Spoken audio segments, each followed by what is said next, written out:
안녕하세요. 주식은 역시 기리기리새 기리십니다. 안녕하세요, 기리분들. 자, 우리나라는 왜 월 말만 되면은 이렇게 쭉 빼버리는 걸까요? 안 그래도 어제 미국장 휴장이었는데 미국장 휴장일 때 이렇게 빠지는 게 한두 번이 아니다 보니까 스트레스를 많이 받습니다. 자, 그런데 11월도 이렇게 끝났죠. 12월 계속 이렇게 말씀드려서 진짜 죄송하지만 12월은 다르길 바라며 오늘의 시황전이 빠르게 보고 끝내보도록 하겠습니다. 같이 공부하시죠. 렛츠 기릿. 자, 오늘 코스피는 2% 하락, 코스닥은 2.3% 하락으로 정상적인 시장은 아니었습니다. 도대체 왜 이렇게 하락했나라는 생각이 들 수밖에 없는데 일단 그 이유부터 보자면은 아마도 시장에서는 이 부분을 집중한 것 같습니다. 어제 금리 인하가 깜짝 나타나지 않았겠습니까? 그리고 금리 인하를 하는 거는 절대 좋은 신호가 아니라, 그러니까 정상적으로 차근차근 내려가는 건 좋은데 분명 지난달만 하더라도 3개월은 지켜본다고 했다가 갑자기 인하를 했으니까 뭐야, 한국 생각보다 안 좋은가 보다 라는 심리가 반영되면서 또 마침 월말이다 보니까 증시가 쭉 밀린 게 아닌가 라는 생각이 듭니다. 자, 그래서 결국 코스피랑 코스닥은 오늘 난리가 났고요. 이제 상승 종목도 불과 얼마 안 되는 모습을 나타냈죠. 자, 그래서 이제 코스피 2450까지 밀렸고요. 삼성전자도 2% 하락하는 모습으로 둘 다 또 암울한 차트가 만들어졌습니다. 하지만 12월은 다르길 바라보고 코스닥도 마찬가지였습니다. 코스닥도 쭉 빠졌고 알테오젠 또 7%나 급락하며 이제는 위험한 위치까지 왔어요. 한 번 더 하락하면서 이 전저점 27만 9천원, 사실 뭐 1,000원밖에 남지 않았는데 이 라인을 또 다음 주에 뚫고 내려간다면은 이거는 조금 더 오랫동안 힘들겠다라는 생각을 해볼 수밖에 없습니다. 지금 알테오젠에게 필요한 거는 오른쪽으로 기면서 쥐죽은 듯이 있는 바닥을 다지는 그러한 모습이 필요하거든요. 월요일날 꼭 강한 반등이 나오길 바랍니다. 자, 그리고 이제 이걸 봐야겠습니다. 희망회로 또 돌려봐야겠죠. 자, 코스닥 왼쪽에 보시면은 한 달, 두 달, 세 달, 네 달, 다섯 달 5개월 연속 하락을 또다시 결국 달성을 했는데요. 자, 그런데 세상 모든 거는 오름이 있고 그 다음에 오름이 있으면 떨어짐이 있고 떨어짐이 있으면 오름이 있고, 그러다 보니까 연속적으로 이렇게 빠지는 거 쉽지 않습니다. 실제로 5개월 연속 하락한 적도 이때까지 포함해서 3번밖에 없고 나머지 2번 언제냐, 바로 6개월 연속 하락이 단 2번밖에 없었다고 하는데요. 그게 바로 금융위기와 IT 버블이었다고 합니다. 아니 길이 지금 도대체 뭔데 우리 코스닥은 왜 이러는데 라는 생각을 충분히 해볼 수 있지만 어쨌든 그 다음이 매우 중요하겠죠. 그만큼 이제 이만큼 하락하기는 쉽지 않은 상황이라는 거고, 그리고 보통 이렇게 하락하고 난 다음에는 그 이후에 60%가 넘는 급등이 나타나기도 했었다고 합니다. 그렇기 때문에 우리는 12월 그리고 2025년 이거를 기대하면서 정말 전 세계에서 코스닥이 가장 크게 오르는 그러한 날이 또 올 수도 있지 않겠습니까? 그 날을 기대하면서 조금 더 힘을 내보도록 하겠습니다. 그리고 이거는 약간 사기가 떨어지는 말이긴 한데 여기 보시면은 5개월 전, 아니 6개월 전이죠. 이때 빨간색 살짝 있는 거. 이때 코스닥이 0.1%인가 올랐습니다. 사실 그것도 진짜 재수 없었으면은 이때가 마이너스였다면은 그 전에도 마이너스, 그 전에도 마이너스.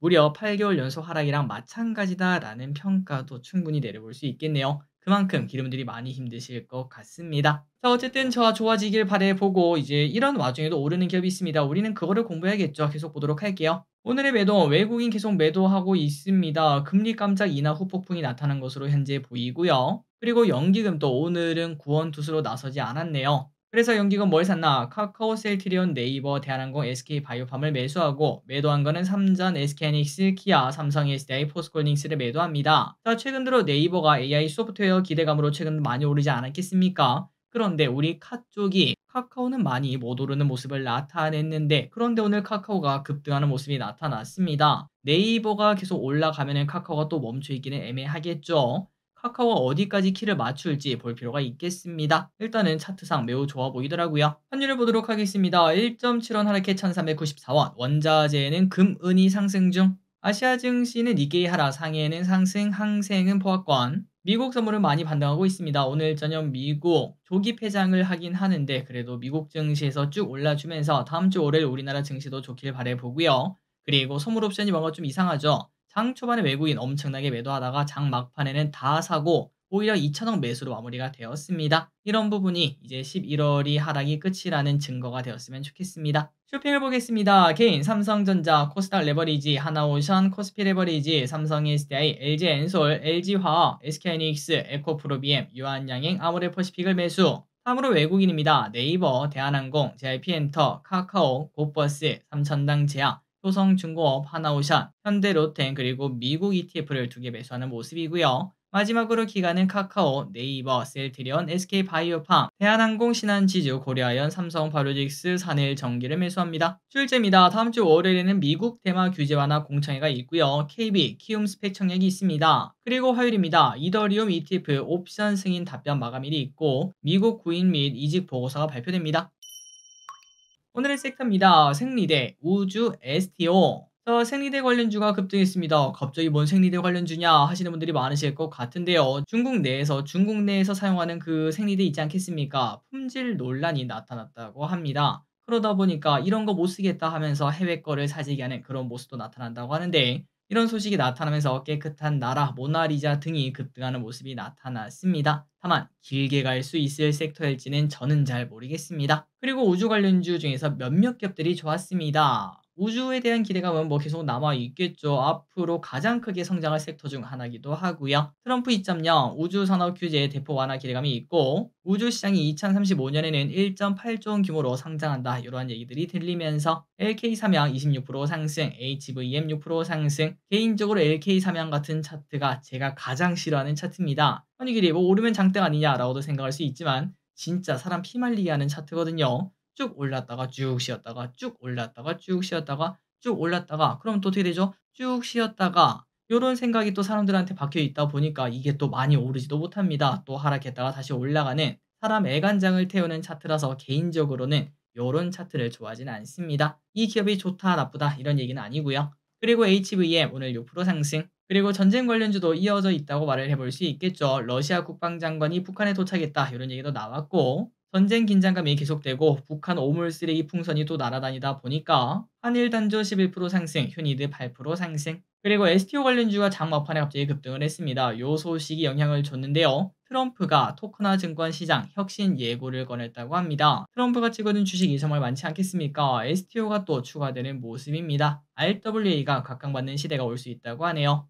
핑거 5% 상승, 갤럭시아 머니터리 3% 상승. 히토리 관련주 장 초반에 좋았다가 조금 미끄러지는 모습입니다. 중국을 계속 압박하다 보니까 중국의 카드는 히토리다 뭐 다 알고 계시죠? 삼화전자 7% 상승, 대원화성 6% 상승. 그렇게 뜨겁지는 않았습니다. 그리고 참고로 이러한 히토리 관련주, 전쟁 관련주 등등은 이렇게 오를 때 사는 게 절대 아닙니다. 바닥에서 사놨다가 그리고 이런 소식이 나올 때는 팔고 나오는 주식이라는 걸 잊지 마시기 바랍니다. 금융 관련주가 하락합니다. 금리가 인하하면 금융 관련주, 은행주들의 실적이 나빠질 것을 예상해 볼 수 있겠죠. 하나금융지주, KB금융 2% 하락. 2차전지가 하락합니다. 중국 상무부 EU와 전기차 협상이 어느 정도 진전이 되었다. 이런 얘기가 나타나면서 중국산 전기차와 경쟁 심화 우려감이 또다시 나타나죠. 삼성 SDI 6% 급락, LG엔솔 5% 급락. 반도체 관련주는 왜 하락한지는 모르겠지만 하락했습니다. 대중반도체 규제안이 발표 예정인데 예상보다 느슨해질 수 있다라는 얘기에 ASML, 도쿄 일렉트론 등을 상승하는 모습을 나타냈거든요. 그런데 우리나라는 오늘 또 하락합니다.